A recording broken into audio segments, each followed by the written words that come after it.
remember this one time my personal care attendant did not show up. I could not get out of bed, get dressed, go to the bathroom even. I called my case manager and said, help, help, will you please help me? You know what she said?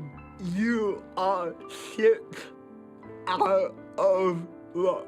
When you feel like you have no one in the world, you just want someone to say, I care.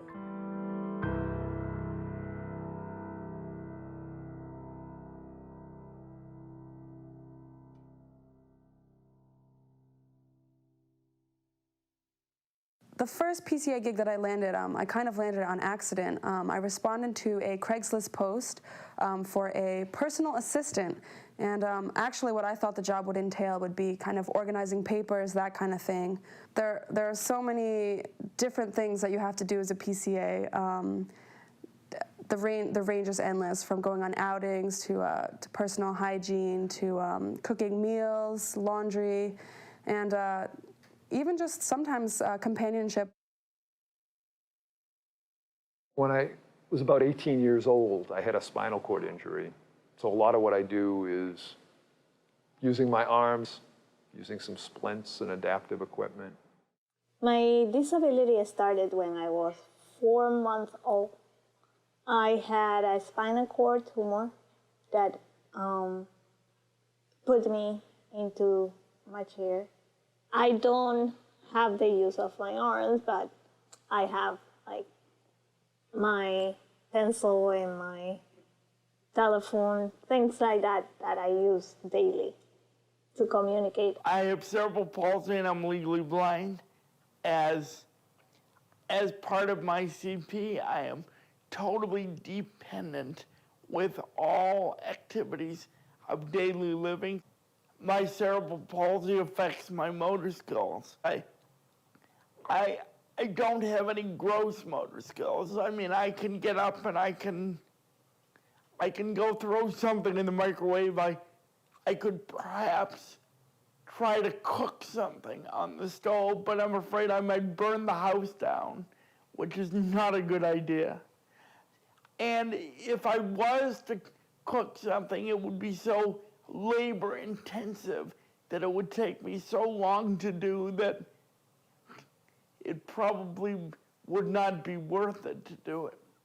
The key parts of the job are learning how to do pivot transfer, putting my knees into their thighs. They're kind of reaching around and leaning me, putting my head on one of their shoulders, rocking back and forth to generate some momentum, and then pivoting. The first thing they need to do is get me ready in the morning, like changing me, bathing me, doing my hair, because I need to do my hair all the time, otherwise I'll go crazy. My PCA comes in the morning. She gets me up by putting me in my ceiling lift, puts me back in the chair and dresses me in the chair and uses my lift to pull up my pants. And then she makes my meals and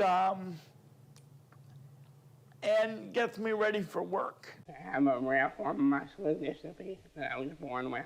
For me, it means that pretty much there's minimal strength in my forelimbs, actually my whole body. Whoever's working will put this sling underneath me, lift me up in the Hoyer lift, then it's up and something to eat. We've been trying to do our big meals earlier in the day rather than late in the day.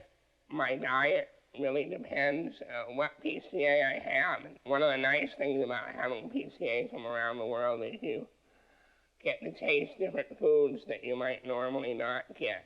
The folks I'm working with, I usually view them as just that, working with me. So they're not, I usually don't consider that they're working for me. Usually there's some sort of task that we both need to do together. A lot of times, you know, I feel like we're both on an equal playing field. And in that same way, usually if folks are interested, we develop a relationship, hopefully a good working relationship, and then, you know, if there are other mutual interests, we might have some friendships beyond the personal care attendant stuff. Anyone that has a disability has the chance to speak up. We have a mind of our own. If we cannot speak, we can manage to communicate anywhere, anyhow. A PCA should not barge in. They should keep distance. People think coming into this job that it's an easy paycheck, that you just come in, throw somebody some food and go home. It's really not like that. I do anything for Carmen, and I think you need to have that kind of relationship instead of just coming in, oh, what do you want, and then just going home. I think they need to come with a clean slate. It's about you and that individual and trying to make that relationship happen. When you're a child, you sort of learn to do a lot of things yourself. But I think once you begin to work and go to college, your time becomes valuable and you might be able to do something yourself, like putting on a shirt, but it might take a half hour. I want PCAs who are going to feel like it's a matter of life and death and they don't show up. I'm Director of Disability Services at Wellesley College, and I work with students, staff, faculty, and guests, providing support services, different accommodations, disability awareness, trying to make the campus a more welcoming place, and in the same way try to coordinate services and activities to provide individuals with equal access. Some students need interpreting services, housing accommodations. I'm also involved with parking accommodations, and pretty much every part of the school in some way comes in contact with the work I do in disability services. Hi, this is Jim Weiss, Director of Disability Services. Just returning your phone call. Please give me a call at 781-283-2434, and I'd be glad to talk with you then. Thanks. Bye-bye. There's many people that has a disability, no matter if it's like physical or mentally disability, they tend to not want to be labeled as being disabled. But it's not being labeled. It's just a way of living. Everyone can face disability, even by age or anything. So it's to us, like people like me, to educate others about not being ashamed of being different. Everyone is different. When you're talking about getting up and going to work and doing basic things like natural biological functions that someone without a disability could easily manage to do, we cannot do that. And everybody with a disability deserves to live with dignity. So I think more than any other job, when you're a PCA, punctuality and consistency is incredibly important. It's not the kind of job where you can really call out when you don't feel like going. It's not the kind of job where you can roll in late and expect it to be okay. Really hold your role as a PCA as a priority in your life, and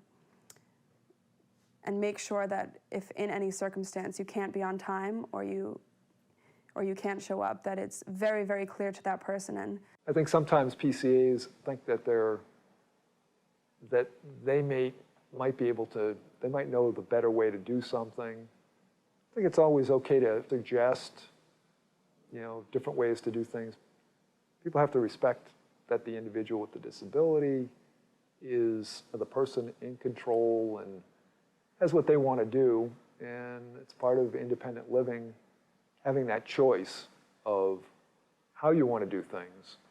It may take me longer to, let's say, brush my teeth on my own, but if I prefer to do that versus having a PCA do that, then that's fine. And if I decide, gee, I want assistance from a PCA doing that same task, that's fine as well. Independent living doesn't mean that you do everything independently. It more means that you have choice.